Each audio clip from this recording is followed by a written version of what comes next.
Dakle, šta je cilj u stvari pedagogije mira, mirovnog odgoja, obrazovanja za mir?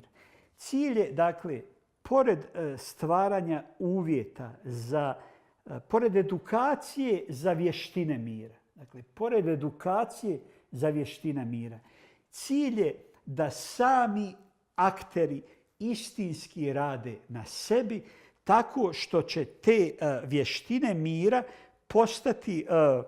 postati uvjet njihove promjene i uvjet promjene njihove sredine. Kako?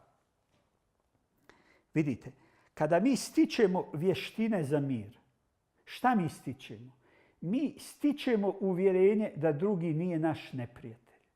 Mi stičemo uvjerenje da ne živimo u Hobbesovom svijetu vukova, nego da živimo u Kantovom svijetu vječnog mira kao neke latentne utopije. Kad sad te kategorije prevedemo u naš stvarni život, vještine mira znači, dakle, da imamo a priorni stav. Kako je? Uvjet moje slobode, sloboda drugog. Kako ja nisam potpuna osoba bez slobode drugoga.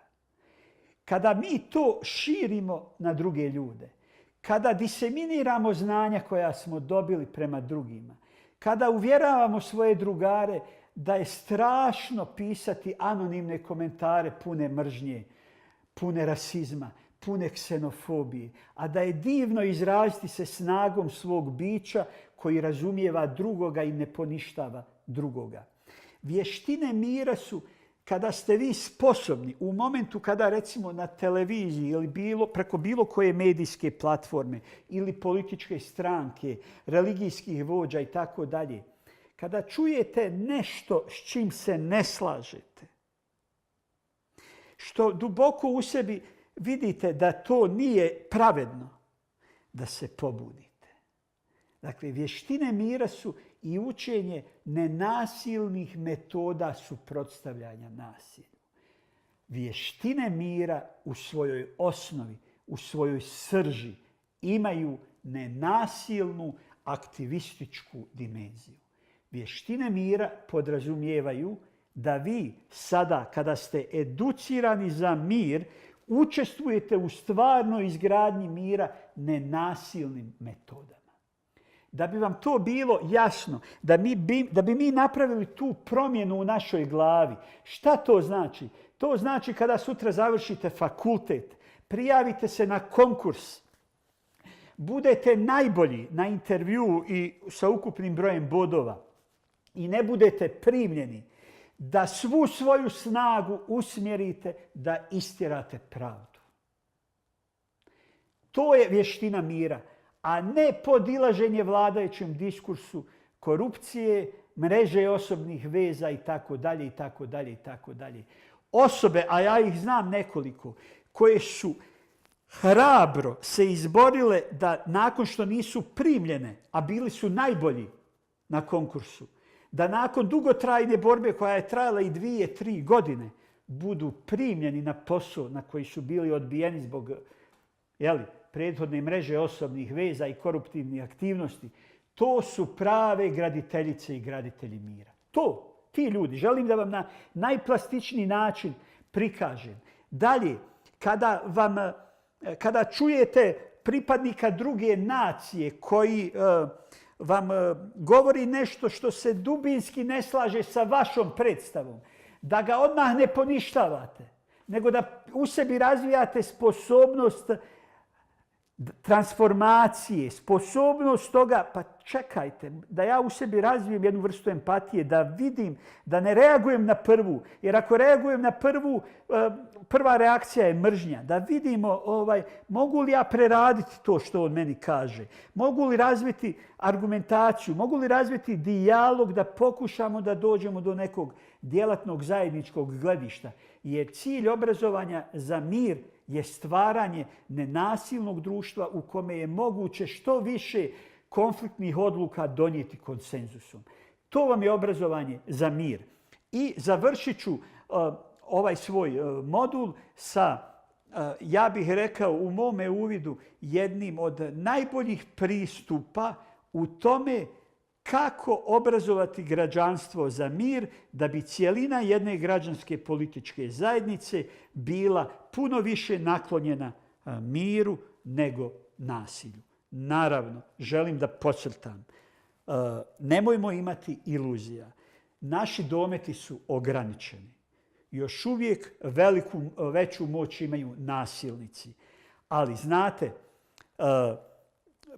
pristati na to da nasilnici vladaju našim svijetom stalno je naprosto linija manjeg otpora. Ja znam kome ovo govorim. Govorim onima koje ovo interesira, zanima, koji u sebi pronalaze, kako bih rekao, motivaciju za građansko mirovno djelovanje. Zato nemojte da vas obeshrabruje što rezultati obrazovanja za mir u našoj zajednici su tek u pionirskoj fazi. Tek u nekom inicijalnom razvoju. Nemojte da vas obeshrabruje što će proći puno vremena da mirovno obrazovanje postane jedna pretežita društvena svijest. Možda nikada neće biti, ali mi smo se ohrabrili da mijenjamo matricu nasilja, mi smo se ohrabrili da mijenjamo naslijeđene matrice mišljenja i djelovanja, jer smo uvjereni da je bolje da i naša generacija, a i oni koji dolaze iza nas, više ne žive u nasilju nego u miru. Koji je to pristup koji ja smatram dakle, da je upravo najbitniji za građansko obrazovanje unutar mira i za jedno aktivističko građansko djelovanje? To je nešto što je razvio njemački naučnik Dieter Zengas i zove se civilizacijski heksagon. I unutar tog civilizacijskog heksagona mislim da su na najbolji način razvijeni teorijski okviri i praktične norme kako u stvari mijenjati društvo, nabolje stvarati uvjete za zbiljsko mirovno djelovanje. To je graf koji je šestougaon, sastoji se iz 6 uglova koji tvore tu jednu komprehenzivnu, sveobuhvatnu cjelinu transformacije društva. Naime, Dieter Zengas je razvio heksagon u kojem je na vrhu heksagona monopol nad nasiljem, na dnu heksagona je kultura konflikta, bočno su pravna država i demokratska participacija s jedne strane, a sa druge strane je kultura afekata i socijalna pravednost. Kroz tih 6 elemenata, kroz jedno educiranje građanstva za važnost upoznavanja sa tim elementima se stvaraju uvjeti za zbiljsko mirovno djelovanje. Nije slučajno što je Dieter Zengas, njemački naučnik koji je poznat po desetinama knjiga iz istraživanja mira, koji je stalni kandidat za Nobelovu nagradu za mir, jedan vrlo predani čovjek koji radi značajne komparativne analize u istraživanju mira, jer on je kroz ovaj heksagon nama poručio da je mirovno djelovanje ono djelovanje u kome građanstvo želi da bude angažovano, bilo politički, bilo kroz neke druge angažmane. To je ovo što u heksagonu zovemo demokratska participacija. Ako je građanstvo spremno na demokratsku participaciju od lokalne nivoa do najvišega, on faktički živi u mirnijem društvu.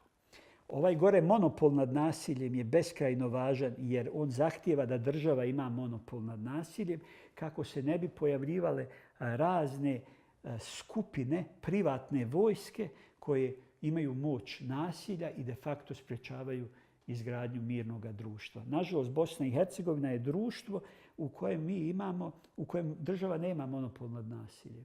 Jer vi znate, bez obzira na razne akcije međunarodne zajednice, žetva ova, žetva ona, uzimanje da se preda oružje koje je ostalo iza rata, da i danas imate na tone municije i oružja koje nije pod kontrolom države i to je uvijek okidač nasilja. Znači, da bi društvo moglo da razvije jedno autentični mir, potreban je monopol države nad nasiljem. Ali koje države? Pravne države. Ne totalitarne države pa da se ona okrene protiv svog naroda, nego pravne države. Države koja znači ima apsolutne pravne mehanizme kojim će zaštititi ljudska prava ljudi, kojim će odbraniti društvo od moguće zloupotrebe nasilja od strane države. Vrlo važno dole na dnu heksagona je ova kultura konflikta gdje nas Dieter Zengas poziva, evo što sam ja govorio unutar ovih modula, gdje nas poziva da civiliziramo naš konflikt, da ga civiliziramo. Mislim da ćete se složiti sa mnom da smo mi još daleko od tog ključnog preokreta koji treba da napravimo. I na drugoj strani imate znači kontrolu afekata i socijalnu pravednost. Znači radi se o tome da će društvo inklinirati slobodi i pravdi, inklinirati miru ako postoji mogućnost da se zadovolje prava ugroženih skupina, ako postoji mogućnost da se ljudi koji ne mogu sami o sebi brinuti zbiljski pomognu, ako razumijevamo druge kroz kontrolu afekata. Tipičan primjer, odlično mi služi za elaboraciju ovoga heksagona je problem sad sa izbjeglicama. Vi vidite desetine hiljada izbjeglica koji hrle na zapad, jer je zapad ipak i u njihovoj predstavi rodno mjesto dobrog života. I vidite kako se neke zemlje zapada pokazuju kao zemlje koje ne mogu da kontrolišu afekte svog građanstva. Ne mogu da kontrolišu, jer i same te zemlje razvijaju vrlo snažne, desne, ekstremističke, nacionalističke i šovinističke pristupe prema izbjeglicama, a imate zemlje koje imaju visoki taj nivo kontrole afekata i socijalnu pravednost i integraciju, kao što je Njemačka. Dakle, mi možemo govoriti ovo ili ono, ali to je tako. Evo, taj heksagon, pokušao sam ga vrlo kratko da vam ga samo približim, kad vi budete eventualno postavljali pitanja, možemo to detaljnije, da kroz taj heksagon vam prikažem kako se cijelina društva mijenja kroz procese obrazovanja za mir. Kako se mijenja cijelina društva kroz obrazovanje za mir? Tako što se građani sa znanjima o ovim osnažuju i ojačavaju da svoje mirovne vještine ispolje u stvarnom svijetu. Da ne budu samo brojevi, da ne budu podanici političara, nego da budu aktivisti koji nenasilnim metodama, jer su sada usvojili neke vještine, mijenjaju svijet.